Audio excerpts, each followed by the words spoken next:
नमस्कार सर्वांना. श्री स्वामी समर्थ. जय शंकर.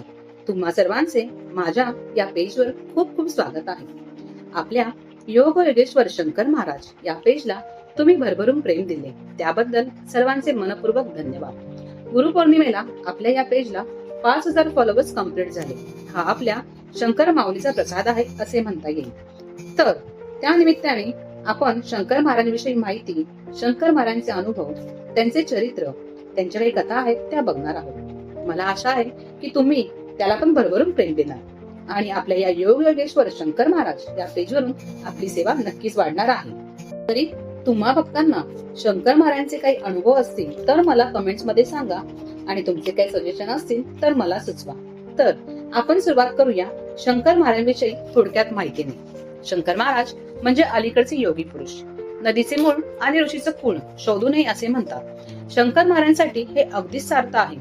त्यांचा जन्माचा आणि पुढच्या आयुष्याचाही थांग लागत नाही.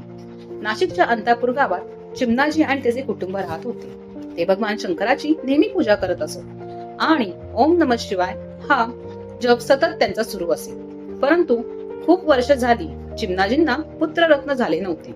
एके दिवशी त्यांच्या स्वप्नामध्ये भगवान शंकराने येऊन सांगितले की तुझ्या गावच्या जवळ दावल मलिक डोंगर आहे. त्या डोंगरामध्ये एक लहान मूल तुला सापडेल की ज्याचे रक्षण साक्षात 2 वाघ करीत आहे. चिमणाजीने ही बातमी गावामध्ये सांगितली, परंतु सर्वांनी त्यांना वेड्यात काढले. परंतु चिमणाजीने दावल मलिक डोंगरामध्ये जाऊन पाहिले असता त्यांना तिथे लहान मूल दिसले. चिमणाजीने त्या लहान मुलाला उचलून घरी आणले आणि साक्षात भगवान शंकराने स्वप्नामध्ये येऊन साक्षात्कार दिला, म्हणून त्या मुलाचे नाव शंकर ठेवले. शंकर महाराज हे लहानपणापासूनच चमत्कारी कृती करत असल्याने त्यांच्याबद्दल लोकांच्या मनात कुतूहल निर्माण झाले होते. काही वर्ष शंकर महाराज त्या घरी राहिल्यानंतर स्वामी समर्थांच्या आदेशानुसार ते हिमालयाच्या दिशेने जाण्यासाठी निघाले. परंतु चिमणाजीने आणि त्यांच्या पत्नीने शंकर महाराजांना सोडले नाही. काही वर्ष मग चिमणाजी घरामध्येच राहिल्यानंतर तुम्हाला 2 जुळे पुत्ररत्न होतील असा आशीर्वाद दिला आणि खरंच चिमणाजींना 2 जोडी मुलं झाले.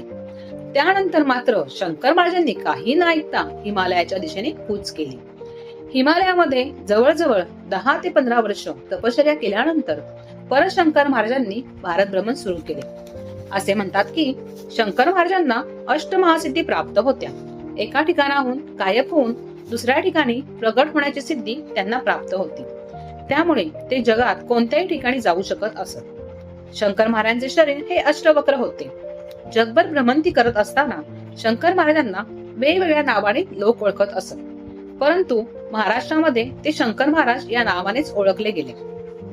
अशक्य गोष्ट शक्य मीच करू जाणे असे शंकर महाराज नेहमी म्हणायचे. शंकर महाराजांनी हिमालयातून साधना करून आल्यानंतर महाराष्ट्रामध्ये सोलापूर येथे जो शुभराय मठ आहे त्या मठामध्ये पहिल्यांदा जनार्दन बुवा यांना दत्तरूपात दर्शन दिले. जवळजवळ 27 वर्ष शुभराय मठामध्ये शंकर महाराजांचे वास्तव्य होते. ओंकारनाथ भस्मे हे शंकर महाराजांचे जवळचे शिष्य होते. ओंकारनाथ भस्मे यांनी शंकर महाराजांची मनापासून सेवा केली. आचार्य यात्रे सुद्धा शंकर महाराजांचे शिष्य होते.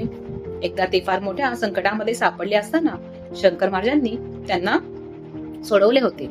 त्यामुळे आचार्य यात्रे कोणत्याही कार्यक्रमामध्ये शंकर महाराजांचा फोटो नेहमी लावत असत. बालगंधर्व हेही शंकर महाराजांचे भक्त होते. एकदा कार्यक्रमाच्या अगोदर बालगंधर्व यांचा घसा बसला होता आणि त्यांना काही बोलता येत नव्हते. त्यावेळी महाराजांनी एक उपाय सांगितला आणि तो उपाय केल्यानंतर बालगंधर्व यांचा आवाज पुन्हा काही सेकंदामध्ये ठीक झाला होता. अशी अगणित शंकर महाराज यांच्याविषयी माहिती भक्त नेहमी सांगत असतात. श्री स्वामी समर्थांना ते आपल्या गुरुस्थानी मानत असत. तसेच स्वामी समर्थांना माझी आईच आहे असे म्हणत.